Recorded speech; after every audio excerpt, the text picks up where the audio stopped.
দীর্ঘ 10 বছর যাবৎ বিদেশ থাকে। বিদেশ থেকে বাড়িতে না আসার কারণে তার রাজু নামের একটা ছেলের সঙ্গে 5 বছর ধরে রিলেশন করে। তাই আজকে তার বাড়িতে আসছে, গ্রামবাসী তার আটকে ঘরের মধ্যে রাখছে। কারণ গ্রামের সালিশ অনুযায়ী দুজনকে বিয়ে করে বিয়ে করে দেওয়া হবে। ছেলেটা আছে বিকেল 2টার সময় আছে। তার ছেলে আর মেয়ে ভাই বোনের সম্পর্ক। গার্জেন পক্ষ বলছে তোমরা আসছো ভালো কথা, তার সন্ধ্যার দিকে চলে দাও। কিন্তু ও বলছে হ্যাঁ যাবো। কিন্তু সন্ধ্যার দিকে তারা জিজ্ঞাসা করছে কি ছেলেটা চলে গেছে, তা বলছে হ্যাঁ চলে গেছে। কিন্তু এরা নিজের পরে খোঁজ নিয়ে থাকে না, ছেলেটা যায়নি, ঘরের ভেতরে রয়েছে। এরা এখন 4টার দিকে দেখে তারপরও ঘরের ভিতরে রয়েছে। তাই এখন এরা ঘরের ভিতরে এখনো আছে, তাহলে আগে যে কোনো একটা অবৈধ কোনো সম্পর্ক আছে। তাই এরা করছে কি বাইরে থেকে দরজা লাগিয়ে দেয়, আটকে দেয়। গ্রামবাসীকে জানাচ্ছে এই ঘটনা। এখন প্রায় সালিশ হচ্ছে, এখন সেখানে ছাড়াই হবে। এখন তাদের সাথে বিয়ে করে দেওয়া হবে।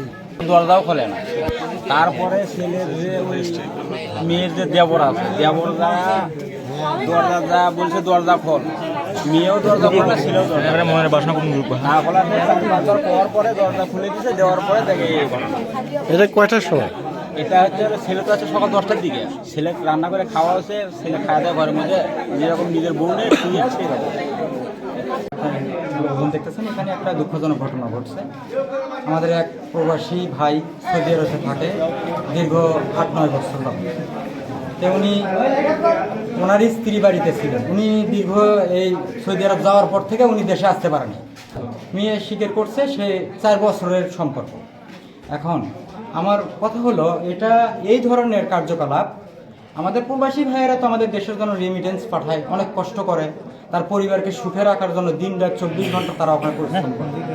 কারণ তাদের সুখের জন্য এত কিছু করেও সে কি পেল, এবং তার যে 2টা সন্তান থাকলো, এই দুই সন্তানের এখন দায়িত্ব এবং তাদের যে মানে এখন যে সমস্যাটা হবে, এটা কে দায়ভার বহন করবে?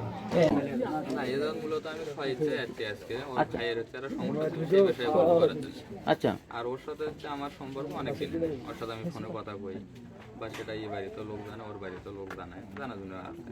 আচ্ছা, তা ওর সাথে একটা কথাই আছে, ওই হচ্ছে মানে যখন সম্পর্ক করি তার হচ্ছে মানে আগে থেকে রাসেলের সাথে গেছে।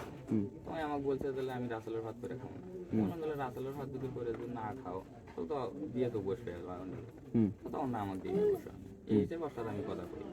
তা আজ পর্যন্ত কিন্তু ও বলতে পারবে না তাহলে আমি বিয়ে করবার ছায়া বা করিনি, বা আমিও বলিনি বলে ওর কথা যে রাসেল যদি লাগবে ছাইনে দেয় বা রাসেলের ভাত খাবো না, তখন আমাকে প্রথম থেকে আজকে দুপুরে আসছি, আসে গল্প করে ওর তো শাশুড়ি ছিল,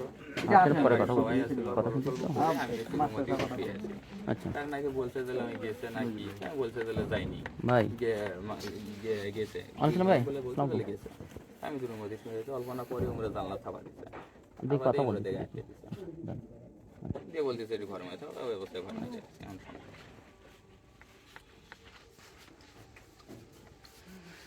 এখন তোমার এই বিষয়ে মতামত কি? মতামত আমার নাউজের সিদ্ধান্ত যেটা দিবি সেটা। সারা বাংলাদেশের মানুষ যদি তুমি বিয়ে করো, তুমি রাজি যদি বলো বিয়ে করবো না, হ্যাঁ বিয়ে করবো।